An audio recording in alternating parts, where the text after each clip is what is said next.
भगवते वासुदेवाय। जय श्री हरि, जय श्री भगवान विष्णु जी, जय श्री भगवान कृष्ण जी। जिस परमात्मा ने समस्त प्राणियों के शरीर की रचना की है, उसे वो भली भांति जानता है कि शरीर के भीतर किस प्रकार के भाव किस कारणवश उत्पन्न होते हैं। क्रोध भी एक भाव है, और जब क्रोध आता है तो वो किसी भी प्राणी को आता है, अर्थात हर प्राणी को आता है। भगवान श्री कृष्ण जी ने कुरुक्षेत्र के मैदान में अर्जुन को ये स्पष्ट तौर पर बताया कि मनुष्यों को क्रोध किस कारणवश आता है। क्या वो प्रधान कारण है जिसकी वजह से मनुष्यों को क्रोध आता है? भगवान श्री कृष्ण जी ने अर्जुन से कहा, ध्यायतो विषयान पुंस संगस्तेषु पजायते संगात्स जायते काम कामात् क्रोधो अभिजायते।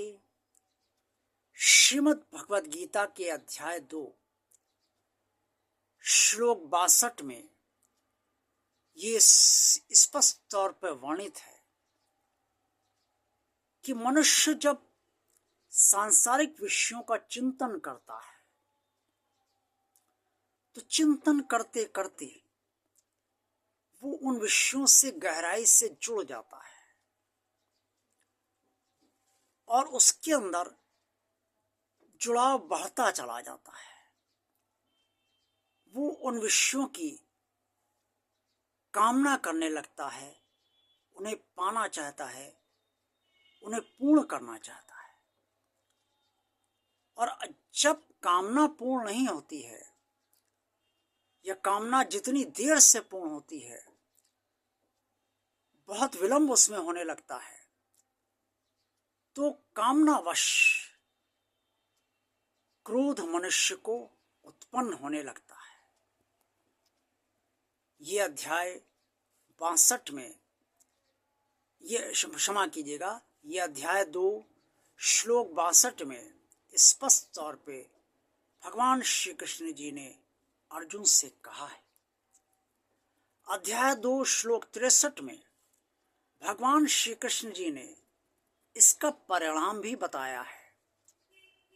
उन्होंने कहा कि जब क्रोध उत्पन्न होता है तो क्रोध से मनुष्य के अंदर मूल भाव उत्पन्न होने लगता है, उसकी बुद्धि का नाश होने लगता है। और जब बुद्धि का ही नाश हो जाए तो विवेक साथ नहीं देता है।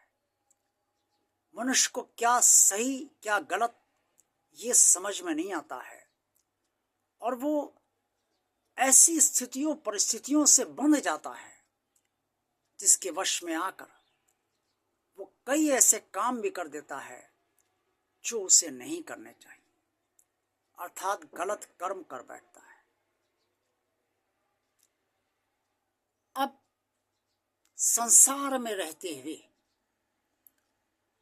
सारे मनुष्य किसी न किसी कामना से बंधे ही होते हैं, क्योंकि संसार में रहते हुए हम सब सांसारिक विषयों से विरक्त नहीं हो सकते, उनसे दूर नहीं रह सकते। वो विषय हमारे आसपास हैं, हमारे इर्द गिर्द ही रहते हैं, और हम उन विषयों में सदा रहते हैं। जैसे मछली जल में रहती है और जल के बिना वो नहीं रह सकती, क्योंकि मछली को जल में रहने का ही उसका निवास स्थान बनाया गया है, वैसे ही संसार में मनुष्य को रहना है तो इंद्रियों से संबंधित जितने भी विषय भोग हैं, जितने भी विषय हैं, सांसारिक विषय हैं, उनका वास्ता हम सब मनुष्यों से पड़ता ही है।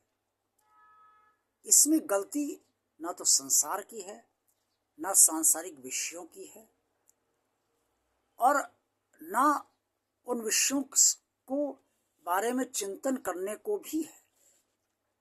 विषय हैं तो हम उनकी तरफ आकर्षित होंगे ही, क्योंकि विषय भगवान ने बना ही इसीलिए हैं कि मनुष्य, उसकी माया समस्त मनुष्यों को अपनी ओर आकर्षित करे।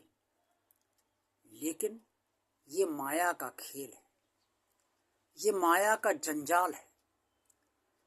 भगवान ने इसके साथ साथ ये ज्ञान दिया अपने भक्तों को, उन समस्त मनुष्यों को जो अपना कल्याण इसी जन्म में चाहते हैं, कि विषयों से तुम बंधो नहीं। अगर हम तालाब में हैं तो कीचड़ भी होगा, और कमल जो होता है वो हमेशा कीचड़ में ही खिलता है। क्यों खिलता है? क्योंकि कमल उस कीचड़ से बंधता नहीं है। वो जानता है कि मैं कीचड़ में हूं, वो ये भी जानता है कि कीचड़ मेरे इर्द गिर्द लिपटा हुआ है, लेकिन तब भी वो खिला रहता है, मुक्त रहता है उस कीचड़ से।